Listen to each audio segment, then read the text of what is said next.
Indianapolis is probably a better place for him. Well, he says because the market is small. Yeah. The expectations on him are far less than the expectations of what they asked for him in Philly. He said he wasn't built for that type of city.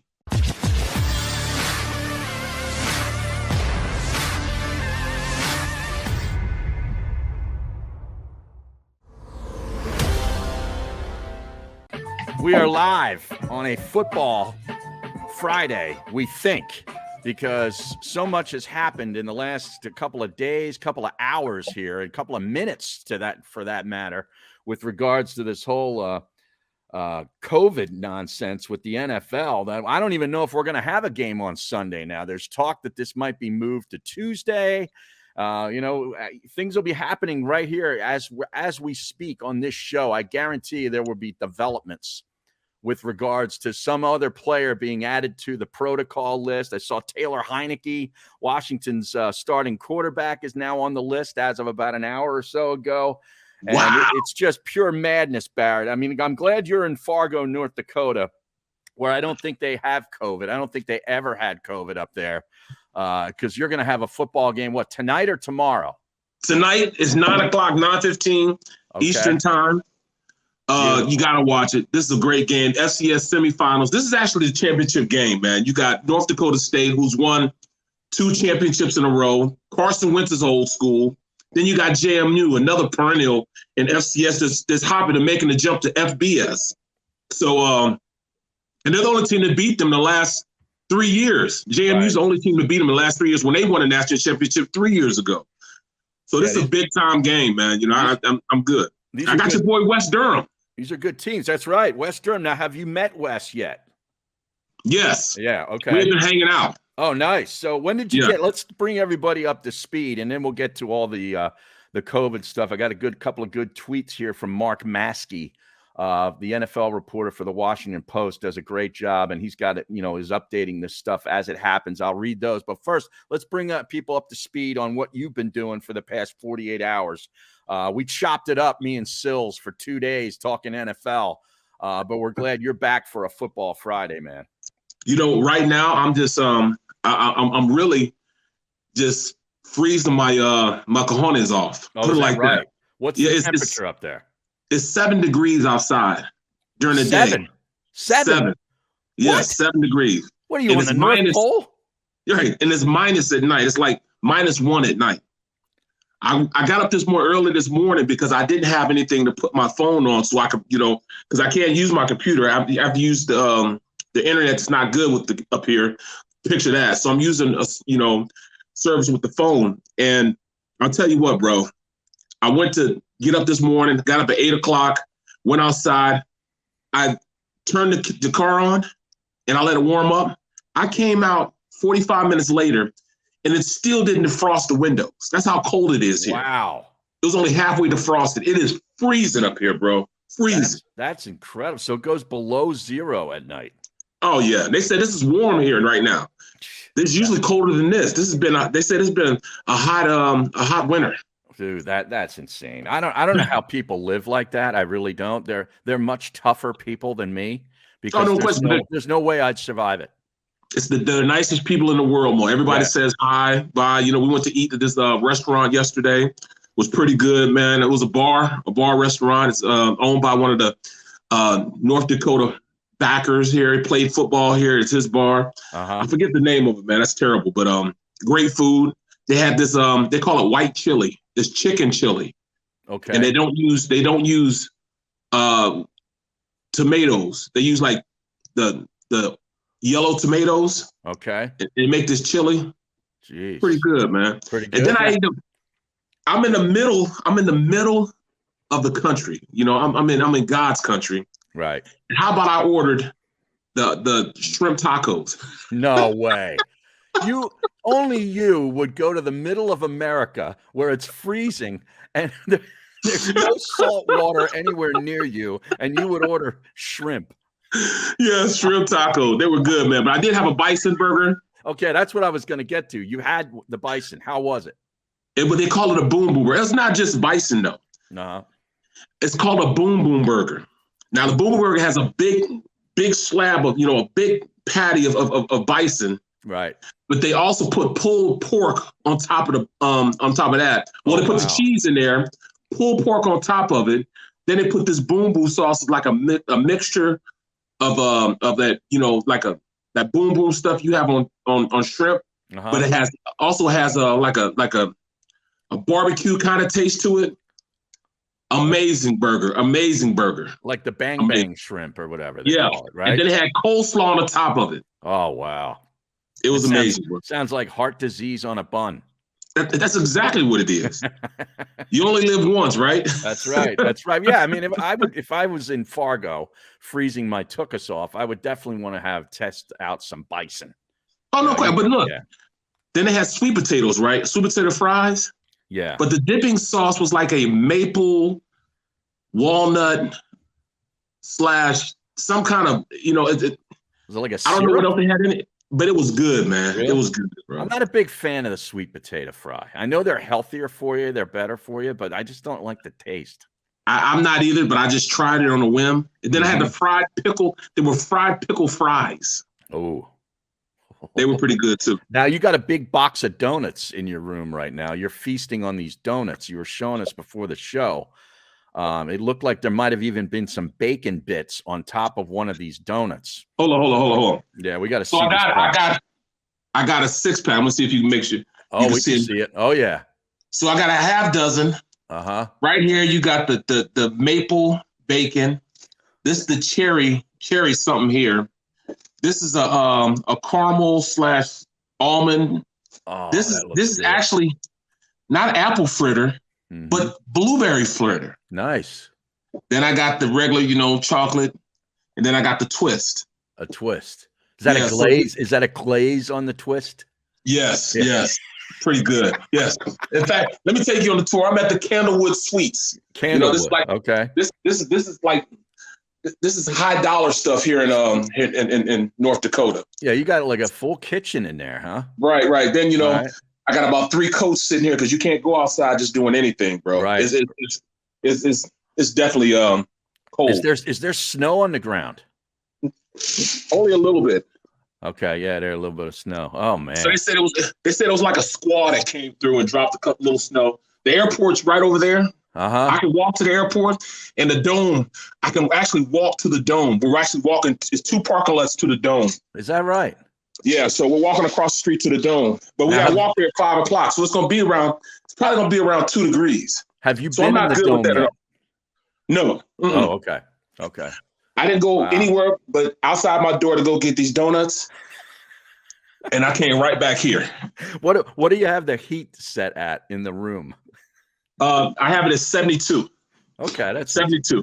Yeah. I don't want to be too hot, man. You know what I mean? In fact, I turned it down a little bit. I turned down to 69 because it was almost like hell in here. It was hot. It was hot. Yeah, that's uncomfortable. So, yeah, man. All right, well, that's a good tour, man. I don't envy you freezing your ass off like that, but you should be getting paid extra. All right, I'm going to read some of these tweets here from Mark Maskey, at Mark Maskey on Twitter, NFL reporter for the Washington Post.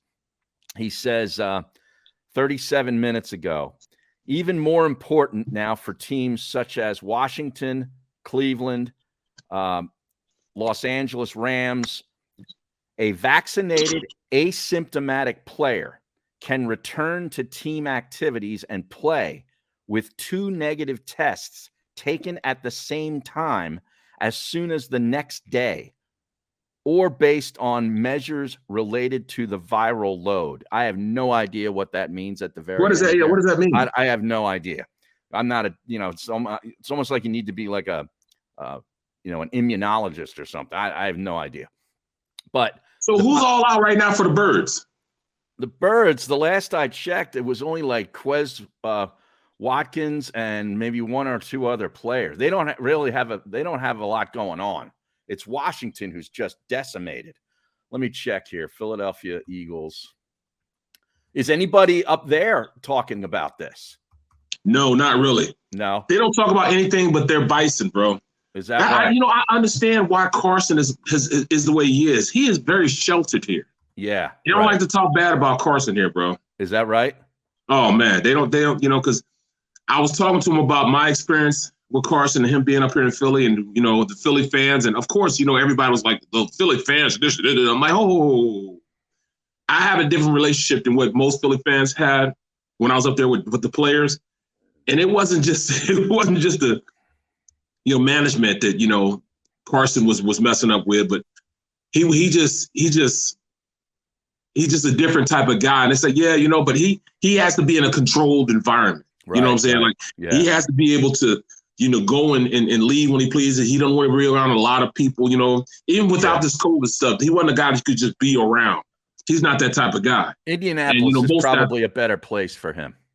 Well, he says, because the market is smaller. Yeah. The expectations on him are far less than the expectations of what they asked for him in Philly. He said he wasn't built for that type of city. That's what happened to Carson. He just wasn't that type of guy. Right. He said he's not a bad guy, but he doesn't relate well to a lot of people. Now Quez Watkins and running back Jason Huntley, who was on the practice squad, I believe. Those are the only two players that are in this reserve COVID list for the Eagles. The Washington football team had is in the 20s. What? And like I just said, Heineke just got added to it this morning, so they're in a real bad way. I don't know what's going to happen here, if they're going to change the time of this game, but or maybe some of these players can actually do those 2 negative tests and get back to playing because they altered the rules here in the last 24 hours or so. I'll go on with another tweet from Maskey. He says, also relevant to those teams, the NFL Players Association is advocating for consideration of rescheduling of games involving teams with outbreaks, but no games have been postponed yet, and the NFL has given no indication that it's in play. So it's a little too late. Don't you think it's a little too late right now? We're talking about 2 days before the game. Yeah, well, remember that game, the Joe Webb game with the Minnesota Vikings, when we got that storm, we got all that snow? Right. I mean, I forget, if they canceled that game the day of or the day before, but it was closer to game time than it is today. And that game was moved till Tuesday, and the Eagles ended up losing that game. Right. That's what I was thinking to myself. Yeah. Also, I was just thinking about what happened with the Steelers last year and the Titans, and how they went through all that with when they were going through the same thing. When the Titans had went and practiced at that high school, and their whole team turned out to have be COVID positive, and they went through it. That was before the vaccination. Mm-hmm. They had to move that game to wasn't it like a Tuesday? I think it was. Yeah, there were a couple games that were shifted around last year. Here's another tweet from Maskey half hour ago. Also part of the new protocols, a team can activate a player from the COVID-19 reserve list for a Sunday game by Saturday at 4 p.m. Roster deadline, hoping that the player tests out Sunday morning. If the player does not test out, he must be deactivated for the game. This is very confusing. Yes, it is. It really is. You saw what Baker Mayfield said. Baker Mayfield said the same thing. Just give us the rules. We don't know what the rules are. Give us the rules. Make something concrete and let's roll with it. Yeah, I don't know. This whole thing just makes my eyes glaze over. I mean, if you're vaccinated, and most of these 97% or whatever the number is in the NFL, everybody's saying it's 97% are vaccinated, right? And if you're asymptomatic, in other words, you don't feel any symptoms, you're not feeling sick, like, I don't know why I'm even being tested all the time. You know what I mean? Like, why would I feel I got to take a test? I'm good. I'm vaccinated and I feel good.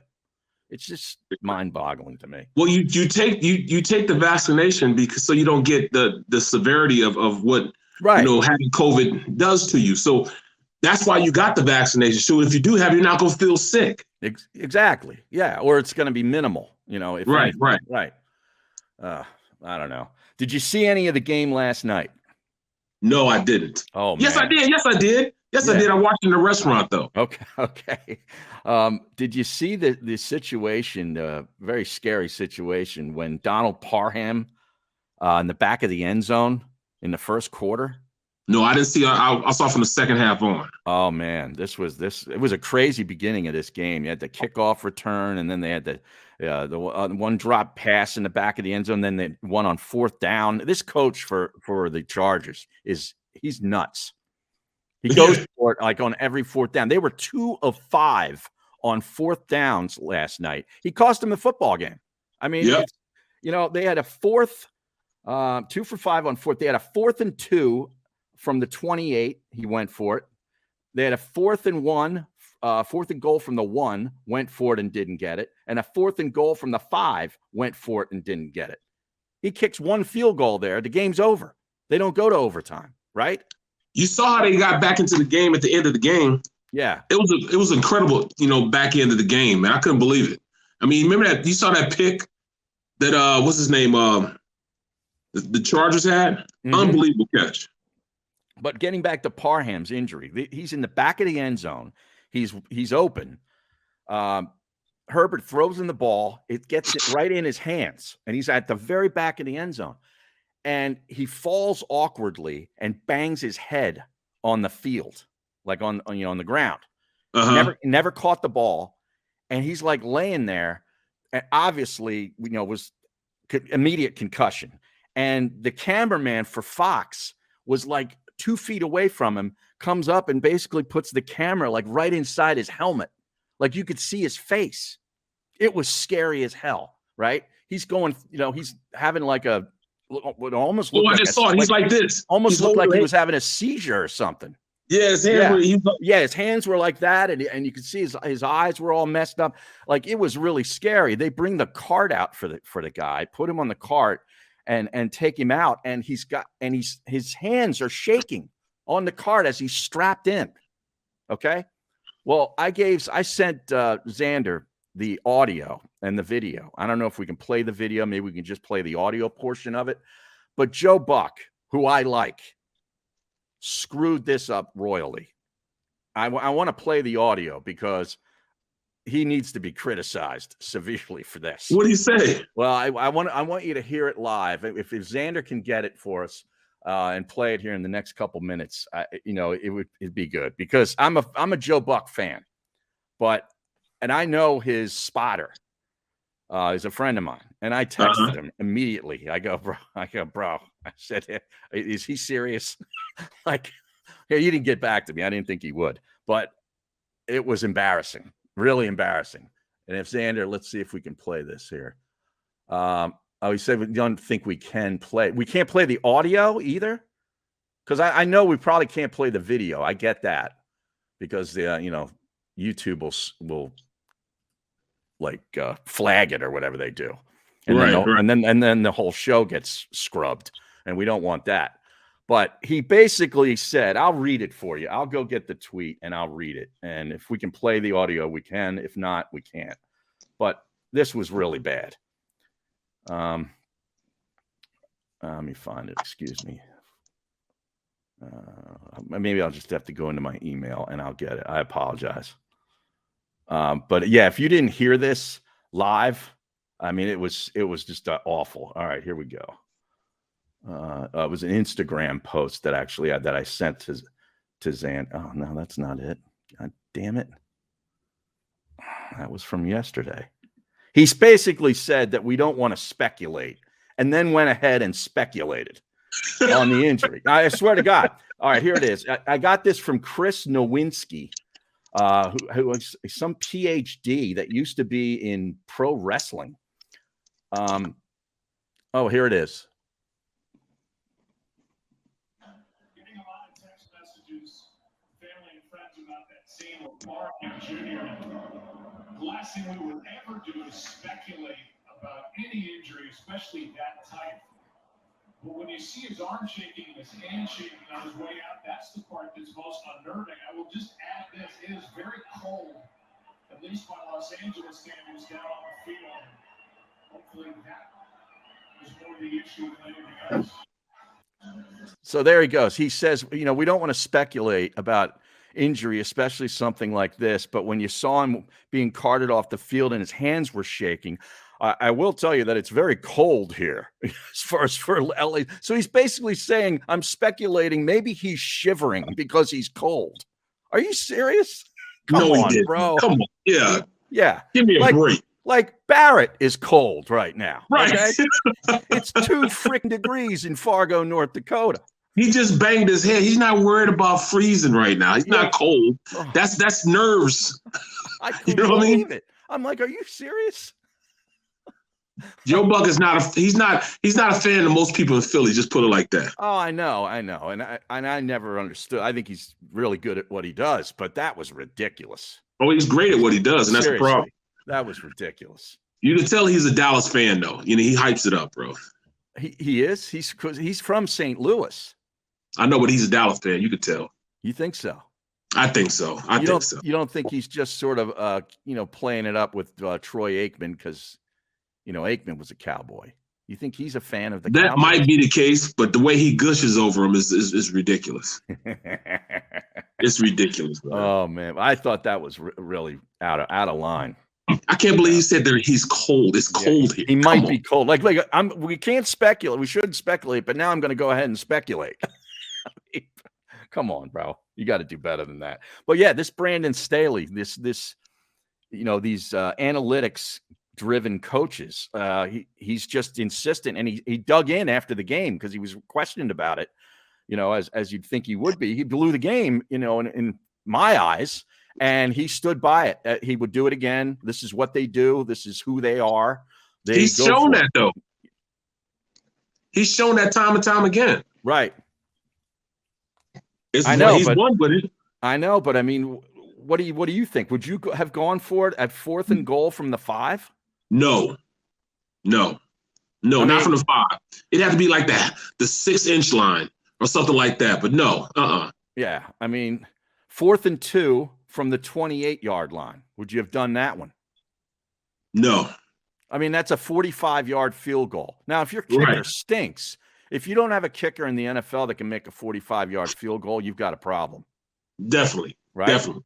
I mean, this guy hates kickers more than Urban Meyer. How about him, for instance? What you got to say about that? Oh, my God. It's funny because on Wednesday, Sills and I were talking a little bit about Urban Meyer, and I was convinced at that point that he wants to get fired. Right. But I didn't know about this Josh Lambo allegation where it came out that night, I guess it came out, and then they fired him like at midnight Thursday morning. So the Thursday morning news, I see that, Josh Lambo, former kicker, said that Urban Meyer kicked me in practice or a preseason game or whatever it was. And I'm like, are you serious? Like, he's done. And dude, I whooped his ass. Well, that's what I'm saying. He didn't come after anybody that he was intimidated by. He comes after a little kicker. Right. And the mere fact that he said that, then he turned around and said, I'm the head coach. I kick whoever the F I want to kick. What? I don't care who that coach is. It could have been Cowher. It could have been Ray Rose. Could have been anybody. You're not going to kick me. They tell me you can kick me because you're the head coach. Oh, I would have had a long NFL career. You can believe that. Yeah. And then he's talking, about his coaches, basically saying they're losers and idiots. Like, dude, you hired these guys. Isn't that a reflection on you? He's the head loser and idiot. Right. You know what I'm saying? Yeah. That's like this. I really believe that at some point during this season, he was out of there. Like, he had just like, dude, I made a mistake, but I might as well just, hopefully get fired and take my money. And he probably would have gotten a good portion of his money, maybe all of it, if this kicking incident didn't happen. Right. Exactly. Now I don't know if he's going to get any of it. He shouldn't. You think about that. I mean, go to any court. I don't care what his lawyer is. I don't care who his lawyer is. He's not going to be able to get past that, man. He's done too much. And talking about contact unbecoming. Yeah. That's conduct unbecoming, bro. Conduct unbecoming is that's the mere definition of it. I'm talking about subordinate. He is insubordinate all the way. I mean, to not fly back with your team. Yeah. Number one, that's a no-no. Right. That's definitely a no-no. As a head coach, you just don't do that. You just don't do it. Not in the NFL, you don't. No. Like we said, when it happened, like that happens in college where, a Right. coach will be somewhere, they go for a game and he's got a kid that he's recruiting maybe in the area. He might stay, and fly back in a different flight or whatever, but it doesn't happen in the NFL. No, it doesn't. No, it doesn't. So I couldn't believe that when it happened. You watch they win this week. They play Houston. They play Houston. You watch they win this week. They gonna win one not for him, but they win one for what's his name? Shad Khan, the owner. No. For the offensive coordinator, Darrell Bevel. Bevel. Yeah, I guess he's the interim coach right now. Yeah, he's the interim coach. And I like Darrell. He was in Green Bay with me. He's been everywhere. That guy. Yeah. He's been an interim head coach before too, hasn't he? Oh yeah. When he was in Seattle for a minute. Yeah. Yeah, he's been an interim coach, I think, in a couple of places. It's Darrell Bevel, right? Yep, Darrell Bevel. Yeah, yep. Yeah, I think let me look at him because he's been all over he's in college too. Yep. He's one of those retread guys that's been like 30 different places. Let's see. He's interim head coach. Wow, look at this. As a coach, look how long this list is. He was an interim in Detroit in 2020. He's the interim. He's the interim now in Jacksonville. It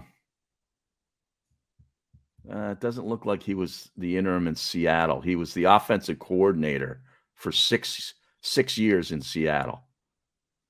And that's where he won. He was on the Super Bowl winning team there. But, man, he's been all over. Yeah, Green Bay, 03 to 05. He was the quarterback's coach. Yeah, I was there with him, in 03. Yeah, right. Wide receivers coach in Green Bay for a couple years prior to that. Connecticut, Iowa State. Dude, these guys, these coaches, these lifelong coaches, they move around so much. That's what I'm saying. It's crazy, that you see guys. I've seen so many guys, man, that just like you look at Stanford's head coach. Yeah, he was like a quality control guy when I was in Philly. Right, and then he was with the Ravens too for a little bit. Yeah, but when he was there, I could see that he was going to be somebody because he was one of those do boys, man. Whatever they asked, he was running. He was like, oh, I got you, coach. Oh, you need coffee? I got you, coach. You need your back scratch? I got you. I'll scratch it. Right. He was one of those guys. But I knew he was going to make it because he just had that drive, man, that drive. Yeah, David Shaw is his name. Yeah. Now, did you also see this? Apparently, there's been search warrants for Deshaun Watson's social media accounts. Wow. So it's gonna start ramping up now, huh? A judge signed the warrants on October 19th to access Watson's social media accounts, including all platforms owned by Facebook and Instagram, Cash App, which is owned by Square. That's pretty interesting. Well, they're gonna ramp it up now. I mean, they said towards the end of the year they're gonna start ramping up. They need to have a decision done by next year, man. They got to, man. Yeah, you can't just leave him in limbo. No, true. I mean, he's just hanging out there. I guess he's still getting paid. He's not even playing. It's unbelievable. They don't even want to come to the stadium. They said, we'll just pay you. Don't even come to the stadium. But he's not making that much right now. He's only making like $10 million. Yeah, but still, $10 million? I'll stay home for $100,000. Right. Man, you don't even need to come in. You don't even need to do any Zoom meetings or anything. As long as that check comes every 2 weeks, man, we're good. I got you. All right, we got to take a time out, and we'll be back with more on The Middle. Barrett is live in Fargo, North Dakota, where it's currently 7 degrees. He's eating donuts. He's in a big hotel suite, and there's snow on the ground. But here, it's like in the 50s. It's beautiful here, Barrett. I heard. Yeah, it's gorgeous. I may even get out in the golf course again today. We'll be back in 3.